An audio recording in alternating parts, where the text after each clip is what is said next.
Hello नमस्कार, म प्रवीण नेवाल जिल्ला म्युजिक लिङबाट बोल्दैछु। आज हाम्रो भाइ र नानो हुनुहुन्छ है, उहाँसँग एउटा सानो केही कुराकानी गरौँ है। ल भाइ है त, कति भयो तिमी आएको सिक्नलाई? 1 महिना जति भयो आएको है। हजुर, सरले के अरे सिकाएको त बुझिहाल्नु नि है। बुझेँ। कोर्स त के गरे 2x4 ग्रुप है? हजुर। ठिक छ, बुझि त रहेछ नि सब बुझेँ। नानीले मेरो पनि 1 महिना नै भयो। 1 महिना है। अनि सरले जस्तो तिमीहरूलाई पढाएको बुझेछ कि छैन? एकदम। यो त फेरि अपडेट हुने कुराहरू यो है।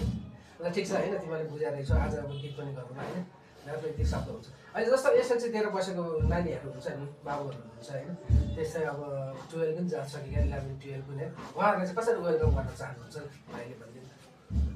कसरी सिम्पली हाम्रो इन्ट्रेस्ट अनुसार त्यही जस्तो जे सिकायो नि हुन्छ आएर पियानो गिटार ड्रम। नानी अब खाली बस्नुभन्दा त आएर आफ्नो इन्ट्रेस्टको लागि सिक्दा हुन्छ। म्युजिकमा इन्ट्रेस्ट छ भने चाहिँ सबै कुरा छ यहाँ। ल ठिक छ है, वेलकम छ है त। ल हामी एउटा गीत प्र्याक्टिस गरौँ है। हामीले 2 फोकल बिट चाहिँ अस्तिदेखि हामीले नानीहरू चाहिँ खास भन्दाखेरि चाहिँ ठ्याक्क आजले चाहिँ भनौँ न 11 है कतिवटा क्लासमा म 30 डेज हुन्छ, तर दुईजना एकदम राम्रो इम्प्रुभ छ है।